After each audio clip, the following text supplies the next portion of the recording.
Oh, hello there. Thanks for being with us here on First Take. Stephen A. Smith is gridlocked in that tri-state area traffic. What? Yes. He'll be here shortly. I heard the Pope's in town. Yes. Listen, meanwhile, we're in good hands, though, because Skip Bayless is here and Super Bowl champ Darren Woodson. So it's all good, right? I'm Molly Karam. Get your butt in here, Stephen A. Smith. Darren, it's so good to see you. How are you? I'm great. I'm great. You got Philadelphia, Dallas Cowboys this week. It's going to be a good game. And by the way, before we proceed, I want to congratulate you because you are going to be inducted into the Dallas Cowboys Ring of Honor on November 1 when Seattle visits Jerry World. Congratulations. I appreciate it. Yes, congratulations. Thank you. From the real Cowboys fan here at this desk. Yeah, right. Coming up, find out how Rex Ryan plans to stop Rob Gronkowski. It's a tall task. We'll tell you what Rex said about Gronk later on. And speaking of the game you just mentioned, we have more coaches talking about opposing players they're facing this week. Chip Kelly gives his thoughts on division rival Tony Romo. We'll discuss that in just a bit. But first, we kick things off with tonight's AFC West clash. Broncos Chiefs, both are 1-0, facing off in the hostile Arrowhead Stadium. Peyton usually shows out on Thursday Night Football and normally has the Chiefs number, winning the last 8 straight against KC. Broncos Chiefs, Darren, who gets the W?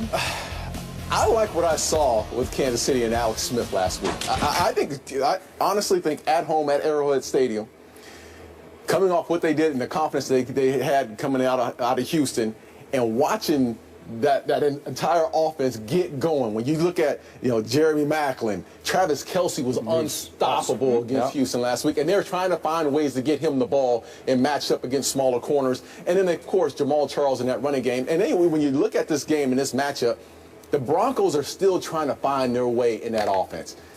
Peyton Manning is not comfortable within that offense right now, and the running game hasn't gotten started. Taking that offense, which is struggled last week, into Arrowhead Stadium, I'm going with the Kansas City Chiefs. I think the Kansas City Chiefs are going to be on a high. Defensively, they're going to come to play, and offensively, they have some weapons. I'm still calling that an upset. I'm not calling it an upset. I am. Okay. I'm still calling it an upset. Well, I mean, Kansas City's favored at home by 3, so...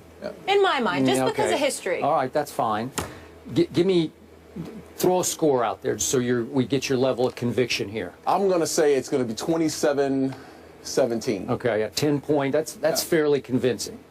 And obviously, we all well remember what happened to the New England Patriots when they visited Arrowhead on a Monday night, which was the 4th game of last season, and it was 41-14. Gut feeling, I believe Peyton Manning will win again at Arrowhead. And he's won at Arrowhead all 3 of his Denver Bronco years. And he's won fairly handily at Arrowhead all 3 times. In his career, he's 6-1 at Arrowhead, with 20 touchdown passes to only 5 interceptions. So clearly, the stadium fits his eyes, so to speak, where he's very comfortable throwing the football in that environment, as noisy as it might get, and it obviously rivals Seattle for the noisiest outdoor stadium in the league. But I still believe in Peyton as a top-flight quarterback, and I get what you're saying about clashing with Kubiak and the new offense, and he didn't look completely comfortable, although it was ironic to me that they did throw it 40 times and they ran it only 25 times against a Baltimore team that a lot of people think is a Super Bowl caliber team with or without Terrell Suggs.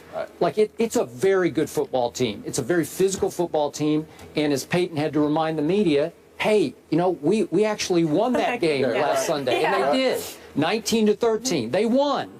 Even though Flacco threw a heck of a pass at the end of the game that could have won it. But still, I think Denver's defense is still a little bit better than Kansas City's defense. Just a little bit. And look, I get what you say. Travis Kelce was a fantasy phenom last week, and I'm sure people are going to jump all over him this time around. That game was 27-6 at Houston, and it wound up 27-20 when Ryan Mallett was inserted into the lineup and gave him a little spark and pop, and he's obviously going to start again for the Texans. I'm going to say what I said yesterday. Kansas City is in Missouri, which is called the Show Me State, and I need to be shown a little bit more by this team because year after year, we get on this bandwagon, and then we all fall off the bandwagon. And last year, as I pointed out yesterday, they had a 5-game winning streak, and that was after the New England game. And then everybody said, well, here come the Chiefs, and there went the Chiefs. And they lost 3 in a row, starting with the game at Oakland. Remember this? And they just tumbled right out of the play. They were not a playoff team last year. Are you sure? Now, to your opening point, which was Mark Schlereth's point on our show yesterday, and he opened my eyes and gave me pause. Because remember, Mark helped coach the Broncos a little bit during training camp. As kind of just a volunteer advisor, helped coach the offensive line. So I'd say he's pretty connected, right? He probably knows what he's talking about. And he was strong on this show yesterday that there is a clashing of philosophies here, and that Peyton is not happy and not comfortable. Okay, well, that dilutes my conviction about this game. Because if you're right about that, if Peyton is close to being miserable, as he at 39 is, who knows if this is last year's, he approaches age 40, but it could be. But is he mentally being defeated? Does he feel so handicapped by the new way, the new system? Is the ability to audible at the line of scrimmage slowly being taken out of his hands? Run the play as called. If we call a running play, don't check out of it. Is that what's going on here? You know, and that's the way I looked at it, that game last week against the Ravens. It felt like he was handicapped, like he wasn't the old Peyton that we've seen in the past, making the checks at the line of scrimmage. Everything seemed to flow as far as, you know, they got in and out of plays differently than they have in the past. And Peyton is a guy who you always see him throughout the years. He controls the offense. Everything flows through Peyton Manning. Now it doesn't seem like it feels like it's a Gary Kubiak feel. Even on the first play of the game, they run the football. He actually comes out like in a waggle formation, like he's rolling out. Peyton never rolled out that way. That just wasn't him. So this team is going to change. I think in the end, Kubiak's going to win out. I honestly feel like Kubiak's going to win out because he is the longevity. He is the future of this organization. Okay, but we might be talking about this maybe his last year. Do you think that's the right choice, though, for Kubiak to win out?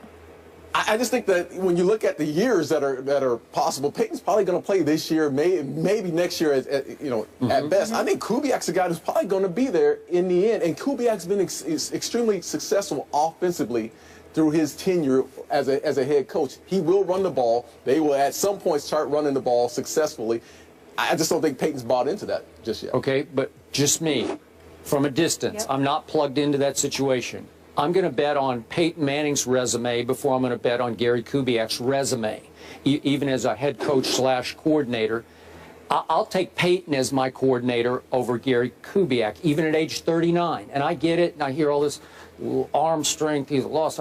He never had much arm strength. But you know, because you played against him, he can still pick you to pieces because he's going to cut loose with the football before you can cut loose mentally with where it's going, right? I mean, he's just going to outthink you and outquick you with his mind. So the arm strength, even though it has handicapped him occasionally, I still don't think it's a huge issue with him right now. I think it's going to be an issue. You do? I really do. I think this team, this is going to be early on in the season, for this team to be successful, defensively, they're going to have to travel well, and they're going to have to win football games for this offense until this offense finds a way to gel, until Kubiak and Peyton Manning can get on the same page. This is not going to be your same Peyton Manning offense. They're going to run the ball this year. And I knew they threw the ball a lot last week. They're going to try to run the ball, control the line of scrimmage. It's just the way, it's Kubiak's philosophy, and that's just the way it's going to be. And I just think in time, this team will get better as the season progresses. But right now, this team is going to be a defensive football team, which is totally different than we've ever seen with a Peyton Manning football team. Bottom line to this, I liked what I heard from Peyton because I heard ticked off this week. I heard chip on shoulder. I heard testy. And again, maybe that's being aimed at his coach. Maybe it's just raw pride. But I think however great Peyton can be in his new offense, I think you're going to see it tonight because I think he's on a little quiet mission here to show you I ain't dead yet, even in this offense. And I'm going to remind everybody, just when I thought the Chiefs are virtually invincible in night games at that crazy asylum that can be Arrowhead, I forgot that last year Peyton won on a Sunday night at Arrowhead, 29-16. Again, he had a Julius Thomas and Wes Welker, so he doesn't have quite the firepower of weaponry that he had last year. But I'm still going to bet on him tonight. You know, I think we're underestimating, and trust me, I've heard it all week about this matchup. I think we're underestimating what Andy Reid has built in Kansas City. I honestly do. I know they struggled last year. I know they struggled last year, but I think this year bringing in Jeremy Maclin really opens things up for them. Jamal Charles is a guy they're running a screen game like they've never run it before. I like the feel and the confidence that we're seeing on the offensive side of the ball. Now, this team has always been, you know, in the last couple of years, Houston on the outside, Tamba Ali on the other side, and rushing the passer, they get after you defensively. This offense is a little different than what they've been in the past. Okay. Well, you got it fairly convincing. I'm going to go 2017 upset on my part. According to Molly. Yeah. All right, advantage Broncos, advantage Chiefs. And I know you mentioned they brought in Jeremy Maclin. Still, the last true wide receiver to score a touchdown was 2013. Dwayne Bowe is not there. Craziness.